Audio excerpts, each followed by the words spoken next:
Although it's quite a shitty weather, he was the first Stig, a record on the Nürburgring, a very beloved place of mine. I miss my Volvo. Hello and good morning, comrades. Well, it's definitely a good morning when you see something like that next to you at the traffic light. I miss my Volvo. I actually had 3 of them, but I think that's a story for another time. But yeah, going back to the topic, although it's quite a shitty weather, luckily I have my best 25 euro investment in form of Nürburgring umbrella. I'm very excited and filled with joy because can you see it? Yes. I'll explain to you everything in a bit. Okay, well, if you're from Holland, you already know what that building was. I went there to pick up this. And if you're not from Holland, this is the first step to found the company. And this is basically what I did. And I can talk for hours about benefits of having your own company and whatnot and so on and so on. But the main thing for you guys, why I'm telling this to you, is I have received many obvious questions like what's your role at Apex? Are you part owner? Are you going to be an employee? This or that?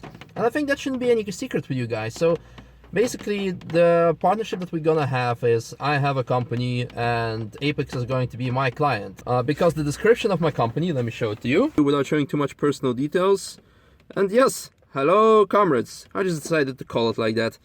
And don't you think it's a bit ironic because comrades comes from Boosted Boris, and Boosted Boris said he hates capitalism by making money off things, and now I'm basically making money off things. But yeah.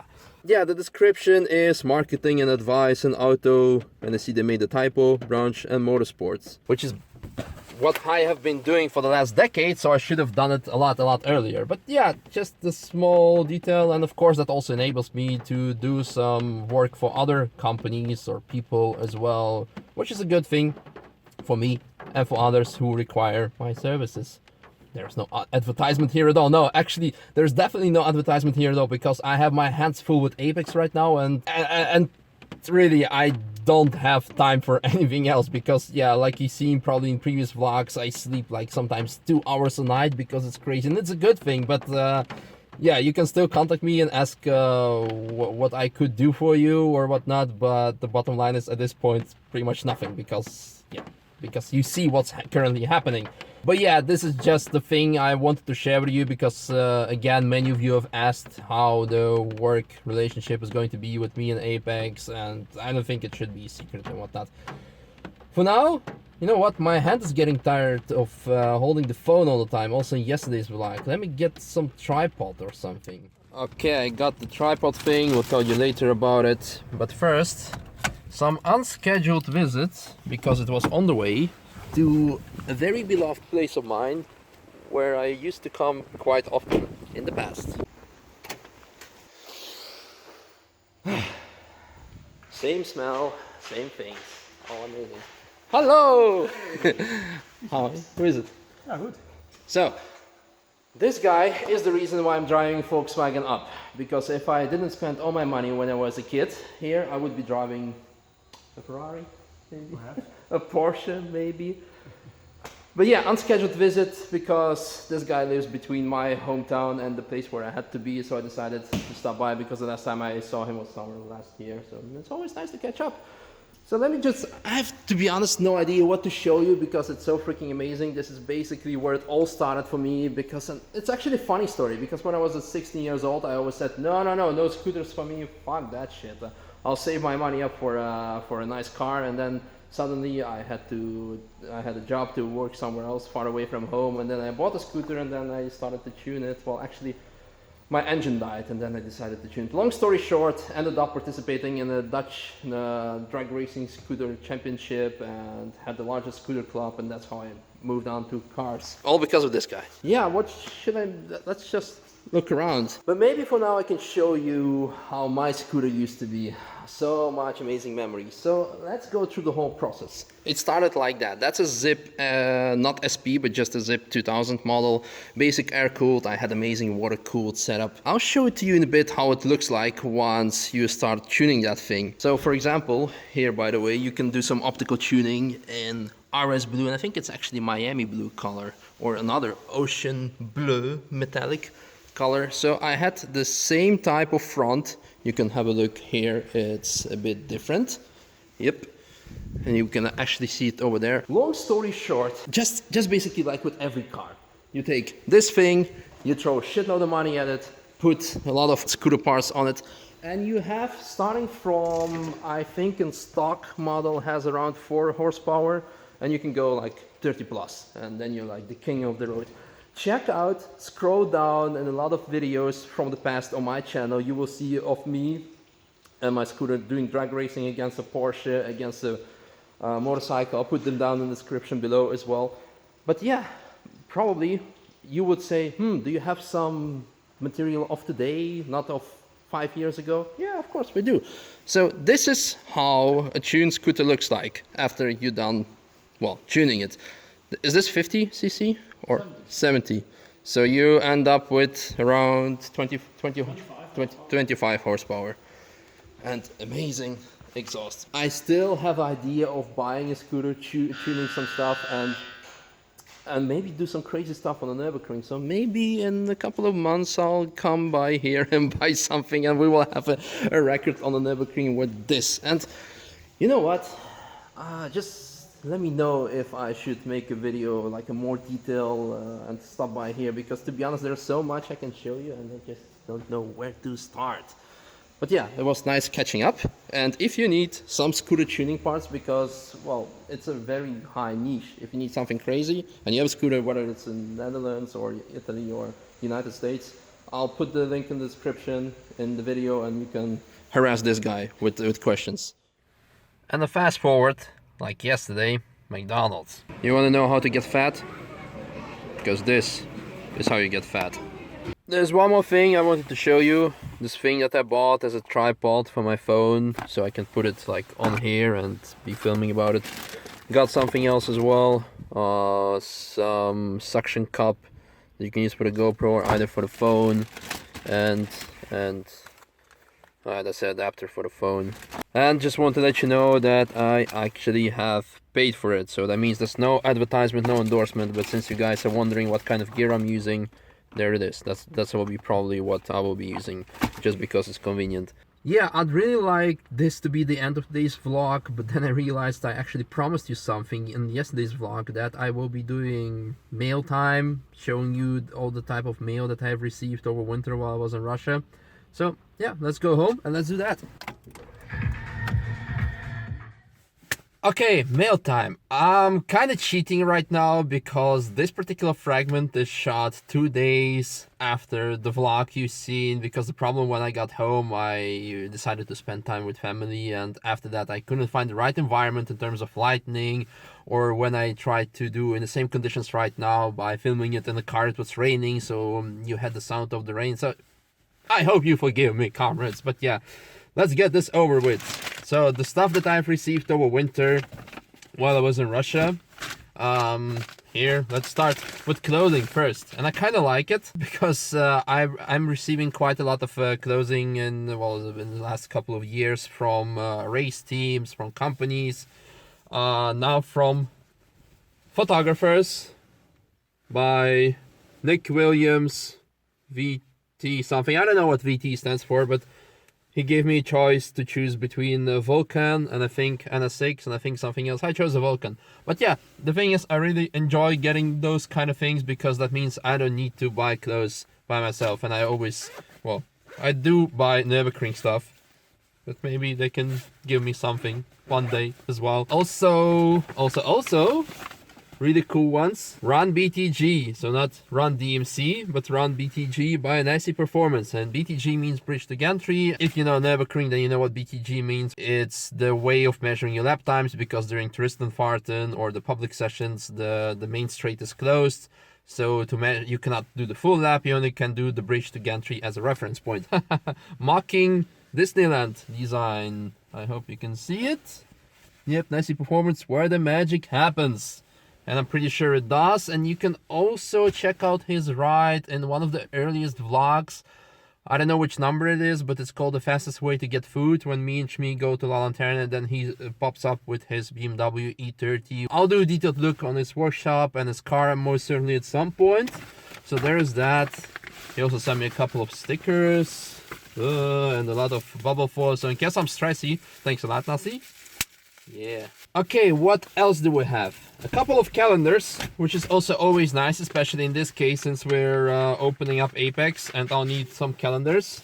A nice calendar by Skylimit Events, and Skylimit Events is one of the most favorite organizers of mine of track days. They do a lot of stuff in Zolder. They organize, I think, 3 times a year at the Nürburgring, or 2 times. And most importantly, Andy organizes also Nürburgring Drift Cup. So this small calendar will be pretty cool and nice on my desk. Really like it. And then a freaking amazing bigger calendar of pace. So much car porn, so much car porn. I think this picture is made by Mick Cock. Here you can see how January through December looks like. Pretty cool stuff. Now moving on to literature. Autoweek, a Dutch magazine. Yeah, it's kind of ironic because they made a feature at the end of last year. They made a feature about Boosted Boris. And of course, back at the time, he was still a train garage mostly. So yeah, shortly after this thing came out, it became slightly irrelevant. Well, about Boris not. A fun fact is, big thanks to sending this to me. And they actually sent me 2 magazines, one to Netherlands and one to Russia, because I was staying in Russia over winter. And the one to Russia arrived only like 3 or 2 weeks ago. So Russian mail, good job.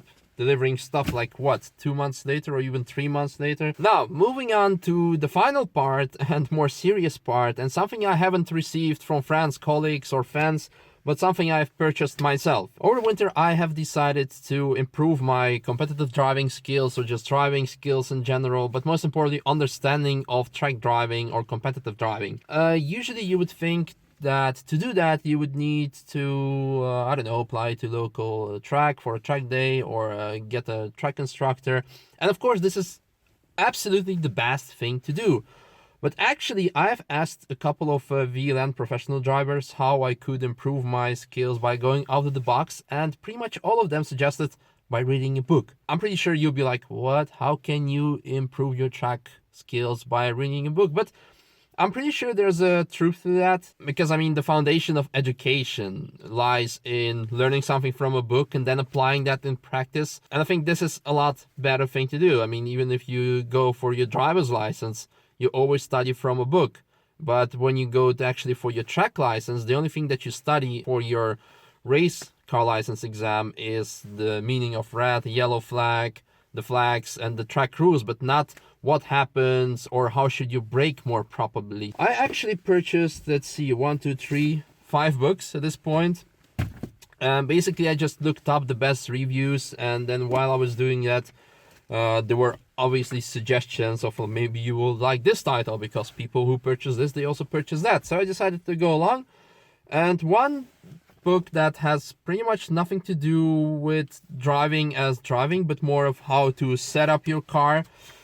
It's actually a pretty old book in terms of today, because if I would just go through it, like here, I hope the camera focuses. It's from 1981, and you can actually see, amazing Z 280Z, and a lot of old cars. But yeah, if you are building the car by yourself and you want to set it up by yourself, then this is definitely, according to many engineers that I read on the internet, it's actually the Bible of setting up your car. Of course, the problem is it's outdated. So today, if you really want to go professional, you'll be using a lot of computer programs to set up your car. But actually, here's a comparison about the surface of the tire and what influence it has by changing the tire, and a lot of actually mathematical and physical stuff, which is actually quite cool. So yeah, to be honest, I don't think I will be spending much time reading this book, but by skimming through it and seeing all the cool stuff inside it, this is definitely something I would recommend if you are getting into car scene, building a car by yourself with limited budget, meaning that you cannot just go to a company and say, hey, I want to build a race car, here's 100,000 euros, or depends what your budget is, please make it the amazing thing. But even if you do have the budget for it, well, it's definitely the best to know and to understand what the guys are doing and what you can do to improve the car handling. So definitely a thing I would recommend. And now actually going more into the competitive driving, the improving of competitive driving skills, I have here 1, 2, 3, and 4 books that I have purchased. Again, I will not go too much into detail, and I didn't have time to read them all. Mostly I went through them, and I must say that, well, to be honest, just by going through them, I saved the effort for you. Most of them covered the same stuff. Of course, the most of them cover the foundation and the basics of competitive driving. So, for example, how you should not miss the apex. So yeah, this one is the thinnest book of them all, and yeah, it actually focuses only on finding the optimal line. So it will only go through how you should enter a corner and the physics involved and so on. But other books, this one actually goes more into detail, and I can just go through you and show you the stuff that you can find in there. But actually the last 2 are the most interesting and most appealing to me, something I would recommend, because I again went quickly through them and I was very positively surprised by them, because the way that they actually offer information. And it's very accessible to novice drivers and more experienced drivers, and that's, I think, what matters most. So first of all, let me start with this one, and that's a book by Ben Collins. And if you don't know that he was the first Stig, you can see it actually here, who, when the word got out that he was a Stig, he was fired. And after that, they had all those conspiracy theories, well, not conspiracy, but secrecy theories of who the actual Stig is. But apart from that, he's a driver for NASCAR, James Bond movies, and a lot of other stuff. So what I like about this book in particular by Mr., or should I say comrade, Ben Collins, is that it actually tries to improve your skills in general. So not actually focusing on the competitive driving, but mostly on the road driving. So there's stuff like night driving, winter driving, and all the basic foundations that you actually do not specifically need to apply on competitive driving on the track. And I also like the visualization content, like the engine types, what they do, dynamic handling, braking, and yeah, you can, just by going through it, you can see there's a lot of cool stuff, and it explains the stuff very simple. So if you're not a race car driver but you want to improve your skills in general, this is the thing to do to start with. And then if you really want to go to understand and to improve your skills on racing, this is the book that I like the most, me personally, out of them all. And that's actually, well, you can see it by the title, Ultimate Speed Secrets. This is the thing that you want to read if you really are track focused and track mining. And of course, again, like with this book, that the foundation of it is to improving your skills in general on the public roads and make you a better driver, that then again you can apply on the track. This is something that you can read to improve your skills on the track, and then again you can improve your skills on the road. It doesn't mean that you should like go speeding, but you can still have fancy footwork, for example, on the road. A lot of other stuff. And again, like with the book of Ben Collins, I do really like the visual aspect of the book and the simple thing, like all those bullet points of speed secrets. The less time spent braking, the faster you will be. And then explaining what's the ideal line, how you can achieve it, fancy footwork again. But yeah, it goes from getting a right seating position inside the car, then into the shifting, race car dynamics, braking, ideal line, how you should drive like an oval track, what else, the actual race car driving, team dynamics, so how you should handle with a team, because you cannot win a race by having a fast car or being a good driver, you need to have a complete team. So yeah, I hope you liked this first edition of Mailtime, and I'm really looking forward to do it more often with you guys. I want to finish on a note regarding to Apex, all this literature, if you like that. We're gonna have a bookshelf at Apex for our hotel. So if you're staying at our hotel, you'll be able to borrow those kind of books and read through them and improve your driving skills. So maybe learn something about the Nürburg or Formula 1 or some other petrol head related topic. So that makes me really excited, and I hope you're just as excited as I am. But yeah, because of this Mailtime, I think this vlog has gotten really long, but I still hope you did enjoy. And yeah, thanks for watching and see you guys tomorrow. Bye bye.